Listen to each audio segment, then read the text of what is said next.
اعوذ باللہ من الشیطان اللعین الرجیم بسم اللہ الرحمن الرحیم السلام علی الحسین وعلی علی بن الحسین وعلی اولاد الحسین وعلی اصحاب الحسین۔ السلام علیکم ورحمۃ اللہ وبرکاتہ۔ فکر قرآن چینل میں حافظ آکاش حیدر حاضر خدمت ہے۔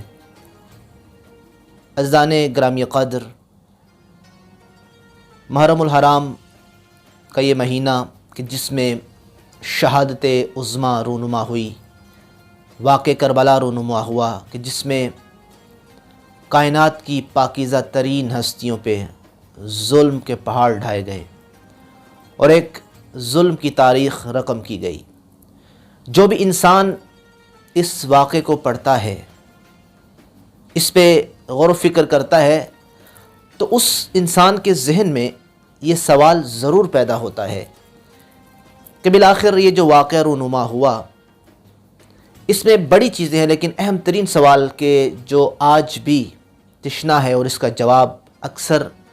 نہیں ان کو مل پاتا، وہ کیا ہے کہ واقع کربلا کے بعد شہدائے کربلا کے لاشوں کو پامال کر دیا گیا اور ان کے سروں کو پاکیزہ اجسام سے، جسدوں سے جدا کیا گیا اور نیزوں پہ سوار کر کے کوفہ و شام کے بازاروں میں پھرایا گیا۔ اس کے برعکس حضرت امام حسین علیہ السلام کا سر اقدس آپ کے جسد پاک سے جب جدا کیا گیا تو باقی شہداء سے ہٹ کے آپ کا سر اقدس خولی ملعون کے ہاتھ پہلے ہی کوفہ روانہ کیا گیا۔ اب یہاں سوال، ہر ذہن میں یہ سوال پیدا ہوتا ہے کہ بالآخر امام علیہ السلام کا سر مبارک جو تھا وہ دفن کہاں ہوا؟ کیونکہ 3 دن بعد حضرت امام سجاد علیہ السلام معجزتاً طی الارض کے طریقے سے جب کربلا پہنچے ہیں تو آپ نے ہر لاشے کو دفنایا ہے، قبیلہ بنی اسد کو اپنے ساتھ ملا کے، اور متعین کیا کہ یہ فلاں کا لاشا ہے، یہ فلاں کا لاشا ہے، لیکن اس وقت سر مبارک آپ کے پاس نہیں تھا، وہ تو ظالموں کے پاس تھا۔ بالآخر یہ سر اقدس امام حسین علیہ السلام کہاں دفنایا گیا اور کس کیفیت سے دفنایا گیا؟ اب یہاں تاریخ نگاروں نے بہت سارے اقوال ذکر کیے ہیں، ہم آج اس ڈاؤٹ کو ختم کریں گے۔ پہلے میں ان تمام اقوال کو ذکر کروں گا کہ جو قول نقل ہوئے ہیں اور جو بیان کرتے ہیں کہ امام علیہ السلام کا سر مبارک کہاں تھا۔ تقریباً 7 اقوال تاریخ نگاروں نے نقل کیے ہیں، جس میں سے پہلا قول معتبر اور متفق علیہ قول، جو مشہور بھی ہے اور علماء اس کو مانتے بھی ہیں، وہ یہ ہے کہ امام علیہ السلام کا سر اقدس خود کربلا میں امام کے جسد پاک کے ساتھ دفن کیا گیا، اور جہاں مولا کا جسم مبارک ہے وہیں آپ کا سر اقدس بھی ہے۔ خیر، اس کی کیفیت کیا ہے، وہ کس طرح وہاں دفن کیا گیا، کب دفن کیا گیا، کس نے دفن کیا، اس پہ ہم بات کریں گے اور اس پہ کچھ ادلہ ذکر کریں گے۔ یہ پہلا قول ہے، پہلے ہم سارے اقوال کو بیان کرتے ہیں۔ اس کے بعد دوسرا جو قول ہے جو تاریخ نگاروں نے لکھا، وہ یہ ہے کہ نجف اشرف میں مولا کا سر اپنے بابا کے پہلو میں دفن کیا گیا۔ اس قول کے بھی بہت سارے علماء نے ذکر کیا، جیسے شیخ حر عاملی نے، اور اس طرح ابن قلوہ جعفر بن محمد نے کامل الزیارات میں، اور محمد بن یعقوب کلینی نے اس قول کو ذکر کیا کہ عمر بن طلحہ، یہ راوی ہیں، یہ کہتے ہیں کہ میں دیکھ رہا تھا امام صادق علیہ السلام اپنے بیٹے اسماعیل کے ساتھ جب آتے ہیں تو کہا کہ بیٹا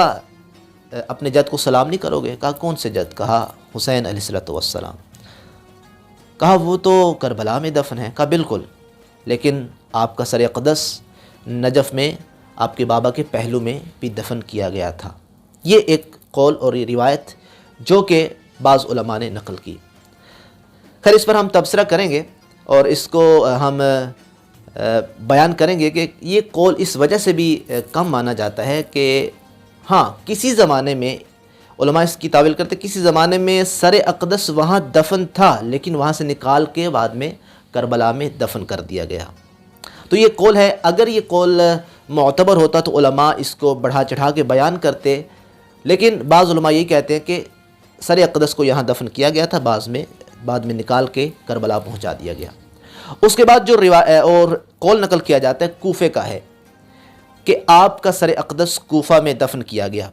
اس کو سبت بن جوزی نے اس نظریے کو اپنی کتاب میں نقل کیا۔ اس نے لکھا کہ عمر بن حریث مخزومی نے ابن زیاد سے یہ سر اقدس لیا اور اپنے گھر میں آیا، غسل دے کے اس نے اپنے گھر میں ہی دفن کر دیا۔ یہ ایک قول ہے جو سبت بن جوزی نے نقل کیا۔ اس کے بعد ہے کہ خود مدینہ منورہ میں یہ کتاب ہے طبقات بن سعد۔ ابن سعد نے لکھا کہ خود جب یزید نے سر اقدس والی مدینہ کے پاس بھیجا عمر بن سعید کے پاس، تو اس نے کیا کیا، اس نے اسی سر اقدس کو جناب سیدہ فاطمہ الزہرا سلام اللہ علیہا کے پہلو میں دفن کر دیا۔ یہ بھی ایک قول ہے، لیکن اس کو ہم اس وجہ سے رد کر رہے ہیں کہ جناب اس زمانے میں تو بی بی کی قبر بالکل مخفی تھی۔ جب قبر مخفی تھی تو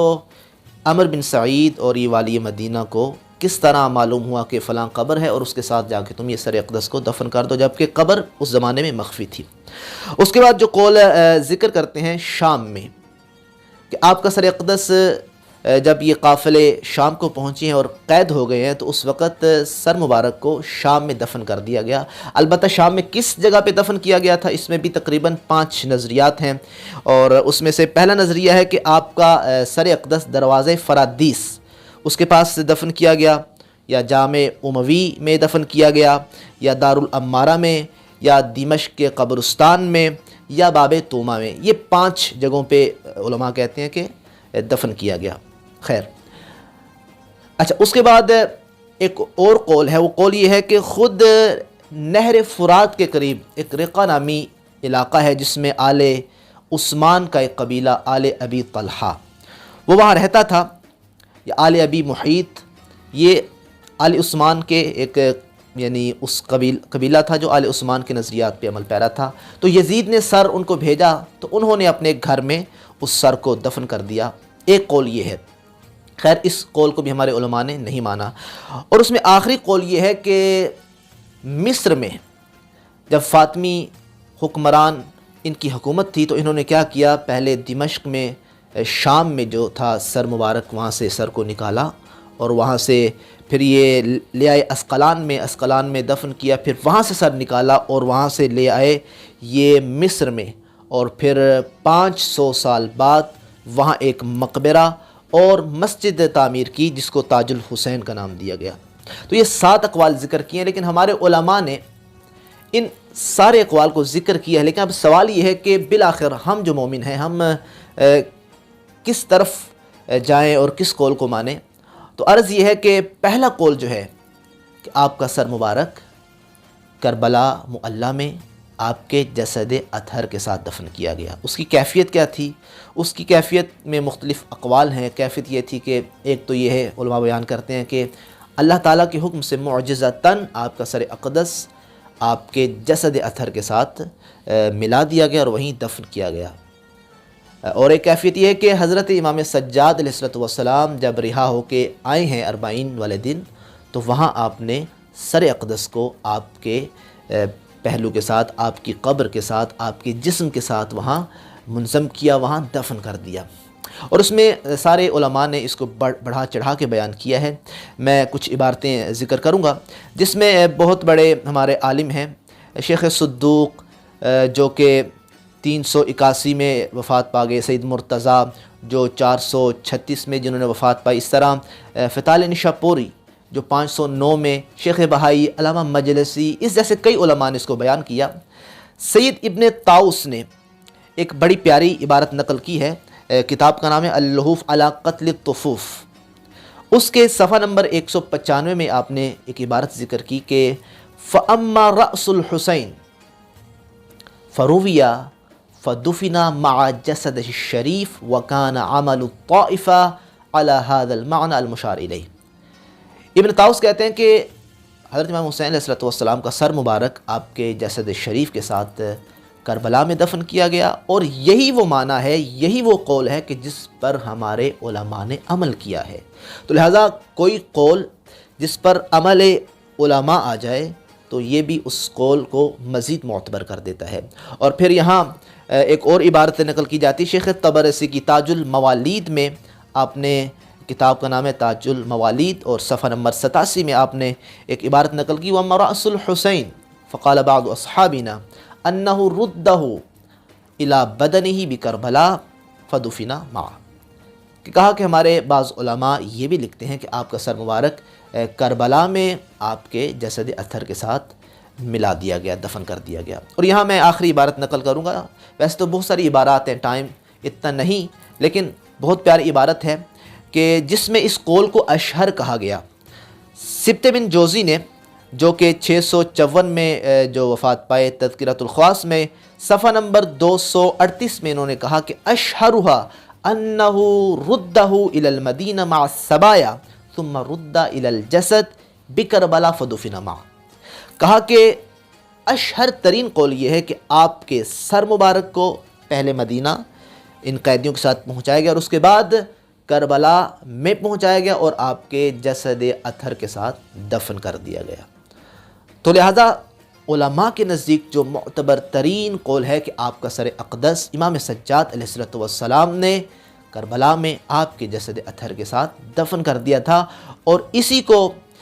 سید مرتضیٰ کے اس قول کو ابن شعر عاشوب نے پہلے ذکر کیا اور بعد میں شیخ طوسی کے قول کو ذکر کیا، اور انہوں نے کہا کہ وقال طوسی ومنہ زیارت الاربعین، کہا طوسی نے کہا کہ اسی وجہ سے اربعین کو زیارت امام حسین علیہ السلام پڑھنا مستحب ہے، کیونکہ اسی دن حضرت امام حسین علیہ السلام کا سر اقدس آپ کے جسد اطہر کے ساتھ ملا کے وہیں دفن کر دیا گیا۔ تو خیر یہ سارے اقوال ایک طرف، اور معتبر ترین قول کیا ہے کہ کربلا میں آپ کا سر اقدس موجود ہے اور وہیں پہ مومنین سلام عرض کرتے ہیں۔ لیکن آخر میں دو عبارتیں ذکر کروں گا کہ سبت بن جوزی نے تذکرۃ الخواص میں ایک بڑی پیاری عبارت ذکر کی ہے، سارے اقوال کو ذکر کر کے کہا یہ اقوال کی طرف نہ جاؤ، یہ تو اختلافات ہیں، علماء کے راویوں کے اختلافات ہیں، زمانہ ایسا تھا۔ اس نے کہا کہ لا تطلب المول الحسین بأرض غرب او شرق ودعوا جمیع وعرجوا نحوی فمشہدہ قلبی، اس نے کہا کہ امام علیہ السلام کے موالیوں کو شرق و غرب میں امام حسین کو نہیں ڈھونڈنا چاہیے، سب کو دعوت دو، آؤ میرے پاس۔ اس نے کہا میں بتاتا ہوں کہ اگر حسین کی قبر کو تلاش کرنا ہے تو میرے دل میں تلاش کرو، کہ ہر موالی حسین، ہر غلام حسین، ہر حسین کے عزادار کے لیے اس کے مولا حسین کی قبر اس کے دل میں ہے۔ اور پھر یہاں ایک اور عبارت شیخ مہدی نے کہا کہ لا تطلبوا رأس الحسین فإنه لا في حمی ثاب ولا في واد لکنما صفو الولا يدلكم في انه المقبور بسط فؤادی، اس نے کہا کہ حسین کے سر کو کسی وادی میں تلاش نہ کرو، کسی اور جنگل، کسی اور بیابان میں تلاش نہ کرو، آؤ میری ولا کی صفت یہ تمہیں بتاتی ہے کہ اس حسین کی قبر ہمارے دلوں میں ہے۔ تو لہٰذا ہر عزادار کو حسین کی قبر اپنے دل میں تلاش کرنی چاہیے۔ اللہ تعالیٰ سے دعا کرتے ہیں کہ اللہ تعالیٰ ہمیں مقصد حسین کو اور اس واقع کربلا کو سمجھنے کی توفیق دے اور اس پہ عمل کرنے کی توفیق عنایت فرمائے۔ والسلام ورحمۃ اللہ وبرکاتہ۔